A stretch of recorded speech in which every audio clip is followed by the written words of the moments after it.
معزز سامعین، آج ہم پڑھیں گے سنیں گے حضرت صفیہ رضی اللہ تعالیٰ عنہ کے بارے میں کہ یہ ہارون علیہ السلام کی نسل سے تھی، ایک جنگ میں قید ہوئی اور سردار کی بیٹی تھی۔ سفر میں ان کا حضور صلی اللہ علیہ وسلم سے نکاح ہوا اور جنگل کے اندر ان کا ولیمہ ہوا، اور حضرت عثمان رضی اللہ تعالیٰ عنہ پر جب مشکل وقت گزر رہا تھا تو یہ ان کے کھانے کا سامان بھیجتی۔ آئیں ان کے بارے میں تفصیل سے بات کرتے ہیں۔ حضرت ام حبیبہ رضی اللہ تعالیٰ عنہ سے نکاح فرمانے کے بعد حضور صلی اللہ علیہ وسلم نے حضرت صفیہ رضی اللہ تعالیٰ عنہ سے نکاح فرمایا۔ یہ حضرت ہارون علیہ السلام کی نسل سے تھی۔ والد کا نام حی ابن اخطب اور والدہ کا نام برہ بنت سموال تھا۔ حضور صلی اللہ علیہ وسلم سے پہلے یکے بعد دیگر دو شوہروں کے نکاح میں رہ چکی تھی۔ پہلا شوہر سلام بن مشکم تھا اور دوسرا کنانہ تھا۔ حضرت صفیہ رضی اللہ تعالیٰ عنہ نے کئی خواب ایسے دیکھے جن کی تعبیر یہ ظاہر ہوئی کہ رسول اللہ صلی اللہ علیہ وسلم سے ان کا نکاح ہو گیا۔ ایک مرتبہ خواب دیکھا کہ میری گود میں چاند آ کر گرا۔ اس خواب کا اپنی والدہ سے تذکرہ کیا تو اس نے ان کے چہرے پر ایک تماچا مار کر کہا، تو یہ چاہتی ہے کہ شاہ عرب یعنی محمد صلی اللہ علیہ وسلم کے نکاح میں چلی جائے۔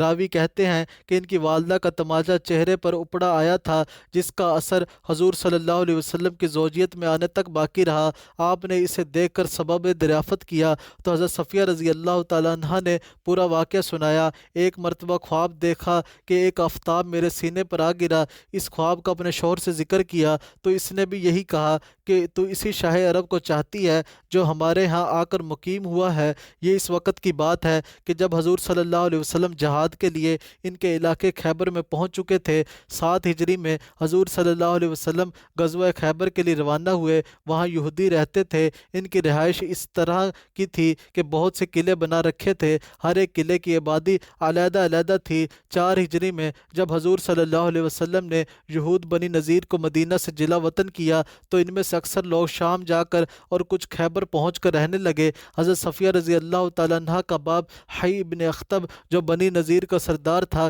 خیبر ہی میں مقیم ہوا تھا۔ جب حضور صلی اللہ علیہ وسلم خیبر والوں سے جہاد کرنے کے لیے خیبر کی آبادی میں پہنچے تو اس وقت وہ لوگ اپنے کام کاج کے لیے قلعوں سے باہر نکلے ہوئے تھے۔ حضور اور آپ کے لشکر کو دیکھ کر سہم گئے اور کہنے لگے، محمد صلی اللہ علیہ وسلم اور ان کا لشکر آ پہنچا۔ حضور صلی اللہ علیہ وسلم نے ان کے قلعوں کا محاصرہ کر کے یکے بعد دیگر سب کو فتح کیا۔ آخری قلعہ جو فتح ہوا وہ وطیح کا قلعہ تھا۔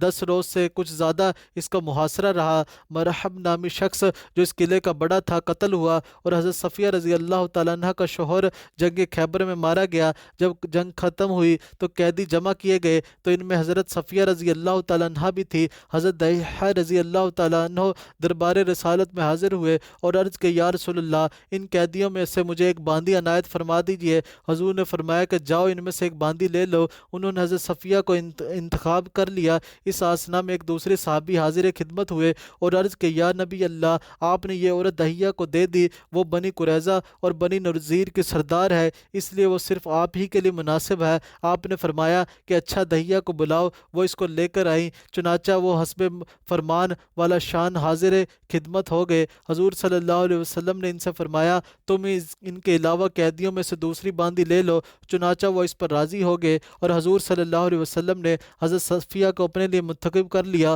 اور ان کو آزاد کرا کر ان سے نکاح کر لیا۔ کہا جاتا ہے کہ حضرت صفیہ کا نام زینب تھا۔ چونکہ رسول اللہ صلی اللہ علیہ وسلم نے ان کو اپنے لیے منتخب فرما لیا تھا، اس لیے ان کو صفیہ کہا جانے لگا۔ صفیہ کا معنی ہے انتخاب کردہ۔ حضور صلی اللہ علیہ وسلم کا یہ نکاح سفر میں ہوا اور سفر ہی میں ان کا ولیمہ ہوا، جس کی صورت یہ ہوئی کہ جب خیبر سے واپس ہونے لگے تو راستے میں مقام صاحبہ پر قیام کیا۔ وہیں حضرت ام سلمہ اور رام سنان رضی اللہ تعالیٰ عنہما نے حضرت صفیہ کے سر میں کنگھی کی اور عطر لگایا اور حضور صلی اللہ علیہ وسلم کے پاس خیمے میں بھیج دیا۔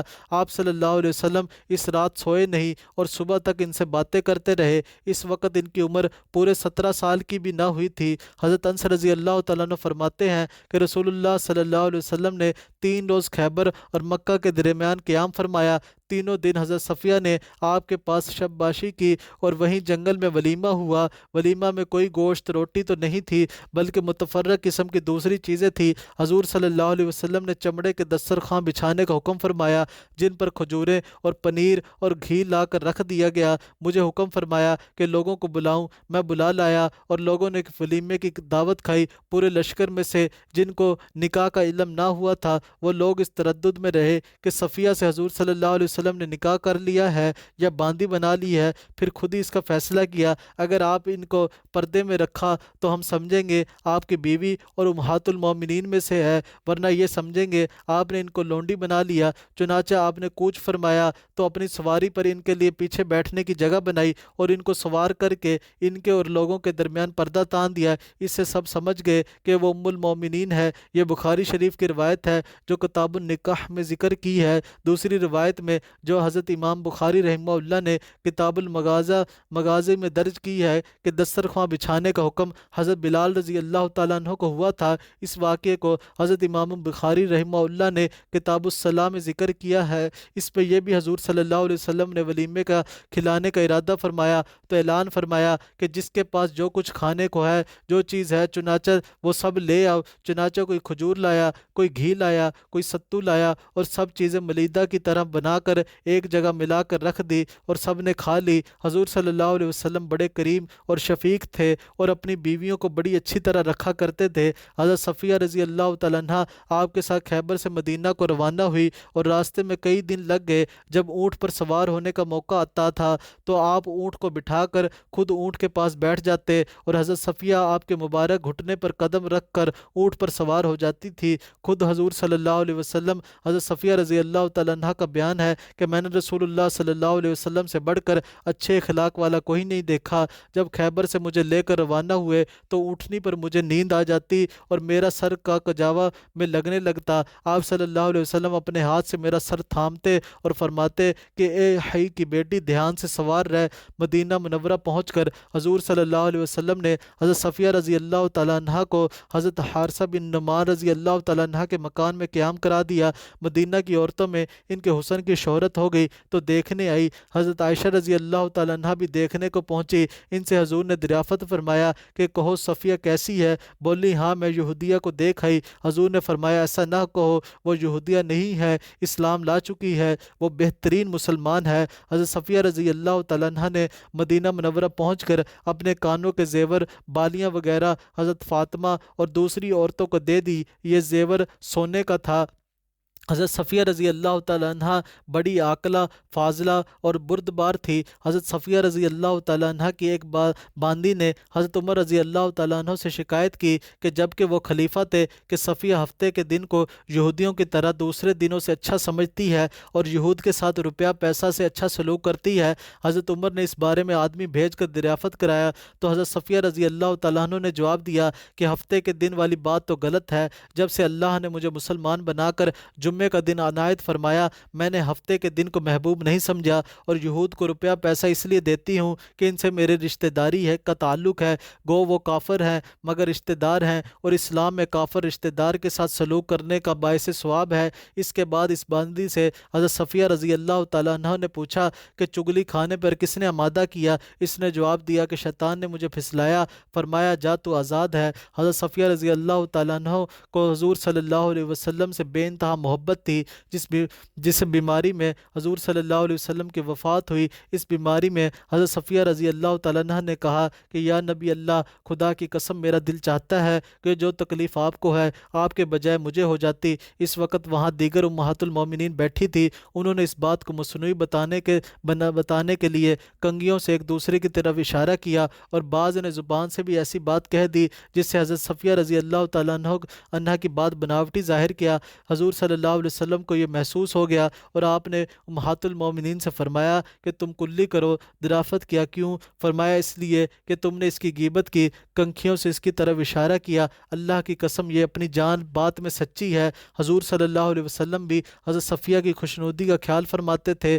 دیگر امہات المومنین جب ان کو کچھ کہہ سنا کر ستاتی تھی تو آپ ان کا پارٹ لیتے تھے۔ ایک مرتبہ حضور صلی اللہ علیہ وسلم ان کے پاس تشریف لے گئے تو وہ رو رہی تھی۔ آپ نے رونے کا سبب دریافت فرمایا تو بولی کہ مجھے یہ معلوم ہوا ہے کہ عائشہ اور حفصہ مجھے برا کہتی ہیں اور یہ کہتی ہیں ہم صفیہ سے بہتر ہیں، کیونکہ ہم حضور صلی اللہ علیہ وسلم کے رشتہ دار بھی ہیں، اس وجہ سے کہ ہم قریش سے ہیں اور آپ قریشی ہیں اور ہم آپ کے ازواج بھی ہیں۔ حضور صلی اللہ علیہ وسلم نے فرمایا کہ تم نے ان کو یہ جواب کیوں نہ دیا کہ میں مورث اعلیٰ ہارون علیہ السلام اور چاچا مولا موسیٰ علیہ السلام اور شوہر محمد صلی اللہ علیہ وسلم سے ہوں، پھر تم مجھ سے نسب میں کیوں کر بہتر ہو سکتی ہو۔ ایک مرتبہ حضور صلی اللہ علیہ وسلم کے ساتھ سفر میں حضرت صفیہ اور حضرت زینب بنت جہش رضی اللہ تعالیٰ عنہما دونوں تھی۔ حضرت صفیہ کے اونٹ کو تکلیف ہو گئی، چونکہ حضرت زینب کے پاس سواری ان کی اپنی ضرورت سے زیادہ تھی، اس لیے حضور نے ان سے فرمایا کہ صفیہ کو اونٹ کی تکلیف ہو گئی، تم ان کو ایک سواری دے دو۔ انہوں نے جواب دیا کیا میں اس یہودیہ کو دوں؟ یہ جواب سن کر حضور صلی اللہ علیہ وسلم بہت ناراض ہوئے اور 2-3 ماہ حضرت زینب کے پاس تشریف نہ لے گئے، حتیٰ کہ حضرت زینب ان سے نا امید ہو گئی کہ آپ ان کے پاس تشریف لائیں گے، لیکن جب جدائی کی سزا دے دی تو 2-3 ماہ بعد تشریف لے گئے۔ حضرت صفیہ کا قد پستہ تھا۔ حضرت عائشہ رضی اللہ تعالیٰ عنہ کا بیان ہے کہ ایک مرتبہ صفیہ کا قد چھوٹا بیان کرتے ہوئے میں نے حضور سے کہا صفیہ اتنی سی ہے۔ یہ سن کر رسول اللہ صلی اللہ علیہ وسلم نے ارشاد فرمایا کہ تو نے ایسا کلمہ کہا اگر سمندر میں ملا دیا جائے تو اسے بھی خراب کر ڈالے۔ حضرت عثمان رضی اللہ تعالیٰ عنہ جس فتنے میں شہید کیے گئے، اس فتنے کے دوران جب کہ فسادیوں نے حضرت عثمان کے اسباب زندگی غلہ و پانی بند کر رکھے تھے تو حضرت صفیہ نے اپنے پاس سے کھانا پینا بھجوانے کا ایک خاص اہتمام فرمایا۔ ایک مرتبہ اپنے غلام کنانہ کو ساتھ لے کر اور خچر پر سوار ہو کر حضرت عثمان کے پاس پہنچی اور ان کی مصیبت دور کرنے کی نیت سے چلی۔ راستے میں اشتر نامی ایک شخص مل گیا، وہ غالباً حضرت عثمان کے دشمنوں میں سے تھا۔ اس نے خچر کو مارنا شروع کر دیا۔ یہ دیکھ کر حضرت صفیہ غلام سے فرمایا مجھے واپس لے چل، ذلیل نہ ہونے دے۔ اس کے بعد حضرت حسن رضی اللہ تعالیٰ عنہ کے ذریعے حضرت عثمان کے لیے کھانے پینے کا سامان بھیجتی رہی۔ البدایہ میں لکھا ہے کہ وہ عبادت و زہد اور تقوی اور نیکی اور صدقہ کرنے میں عورتوں میں سرداری کا مقام رکھتی تھی۔ حضرت صفیہ رضی اللہ تعالیٰ عنہ نے 50 ہجری میں ماہ رمضان المبارک حضرت معاویہ رضی اللہ تعالیٰ عنہ کے زمانہ خلافت میں وفات پائی اور جنت البقیع میں دفن ہوئی۔ ایک قول یہ بھی ہے کہ 53 ہجری میں سفر آخرت کیا۔ اللہ رب العزت حضرت صفیہ رضی اللہ تعالیٰ عنہ کی قبر پر کروڑوں رحمت نازل فرمائے، آمین آمین۔